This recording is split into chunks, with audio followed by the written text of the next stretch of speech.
Cool. What do you think about the whole priest thing, Melchizedek thing? What the heck is going on there?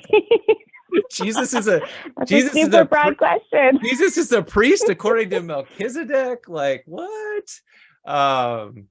Yeah, no. I'd love to hear just like some of your thoughts. What do you see going on in Hebrews? I guess Hebrews 7 in particular. Order of Melchizedek. Why can't Jesus just be another priest? Why can't he be a Levitical priest? Right. So what's the deal with that? This is helpful because I'm actually preaching on this text in a few weeks, so this will help me get prepared and to be able to. That's what we do. We help our guests on this. Absolutely. So one of the things I've been thinking through this sermon a little bit, I'm thinking about how I want to start it, and I want to talk about the fact that we generally read the New Testament with our whole kind of picture of the story the whole story in mind. Like we know how it ends, and so we're not surprised when various things happen. Melchizedek is an exception where people are like, well, wait, who? Yeah, where is this? What the? Yeah. But it actually still fits because for the audience of Hebrews, as you say, they were like, okay, we know priests. Yep. And hold on, wait a minute, Mr. Author of Hebrews or Mrs. You're saying that he's a priest, but he's not a Levite. And in 7:14 or 15, he says it's clear that he's from the line of Judah, and like nobody's going to dispute that. Like we know that. Right. One of the few references to the Davidic line. I was going to say that was my Davidic. That was my Davidic point there. We both agreed. I was like, well, he affirms it, right? At least, yeah, 7:14. Okay, good.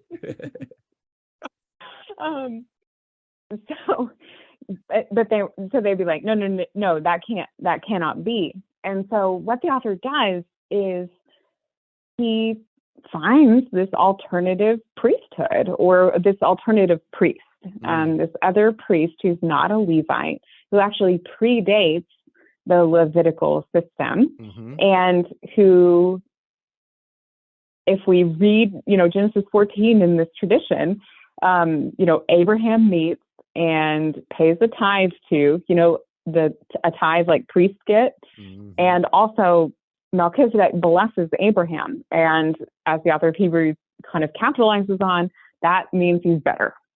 And so he's sort of setting this up. So it's like, it's not just that there's another priest around, but it's that there's a really good one around. And we need to take that seriously. So there's a lot that I could say about why the author says, this or that or whatever. And I think some of it's kind of complicated, but the too long don't read version effectively is that between Genesis 14 and Hebrews, a lot happens. Not least the fact that Psalm 110 gets understood in light of Melchizedek. I'm not entirely sure that the name Melchizedek was supposed to be there. In the Hebrew, it could be just righteous king. Right. And we see something similar in Qumran literature, but it's the Qumran literature that is key for Hebrews. Do you think Hebrews thinks that Melchizedek is an angel? Oh, I don't know. Okay. Because I think he's ambivalent on purpose, that he doesn't name that, because the connections or the kind of contrast between Jesus and the angels that he does, and then he's like, but Jesus is like Melchizedek, that could be confusing. Yeah. And so because in the Qumran literature, he's associated with the angels, but the author of Hebrews doesn't say he's an angel, it kind of depends on the extent to which we think those Jewish traditions are uniform in presenting Melchizedek as an angel from my perspective. Sure. I think that David and like Eric Mason totally disagree with me on this. Yeah. But I think the ambivalence is on purpose. Gotcha. Yeah. But this alludes to the fact that in Qumran literature, Melchizedek becomes this really big deal. He's put in comparison with Michael, the archangel. He's releasing people from the debt of their iniquities. At one point in 11Q Melchizedek, it says, your Elohim is Melchizedek. There's some interesting stuff going on. And so we don't know if the author of Hebrews knows those particular texts, Right. but it seems very likely, given the range of traditions that kind of elevate Melchizedek, that he knows that there's some lore. So the way that I teach my students, this is a silly analogy, if you'll forgive me, I've given it before.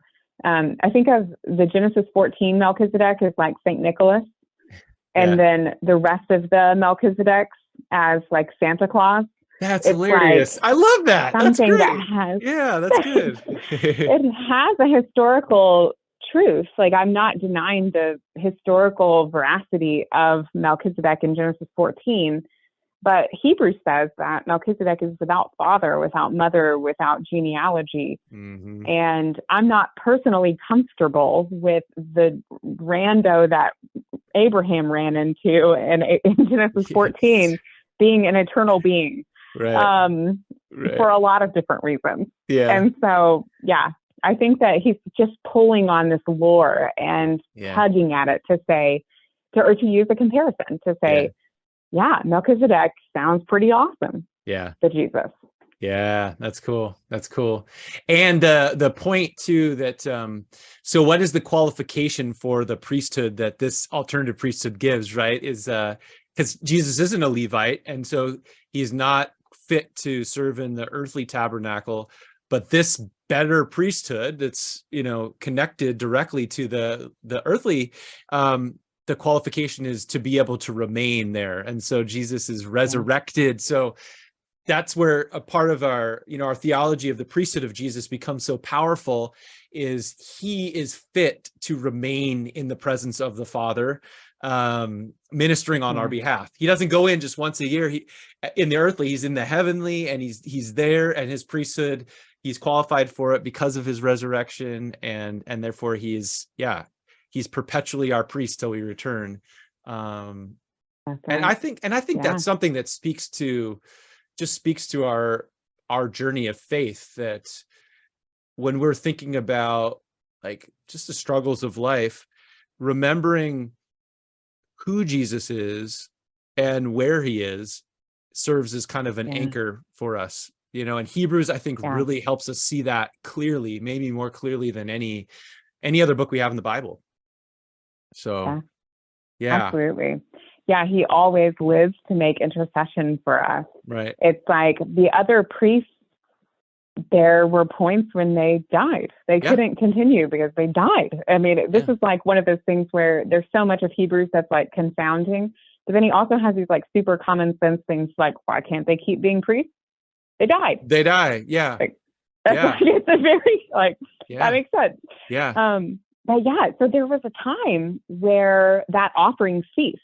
Yeah. And so another offering had to be made for all the sins that hadn't been covered or purified by those prior rituals. And this explains why Jesus' offering is perpetual. Yeah. Because he never dies. Yeah. He can keep doing it and continually interceding for the past, the present, and the future. So cool. Yeah. So that's like the anchor of our hope, really, as Christians. That's really cool. Yeah. Yeah. It's funny too.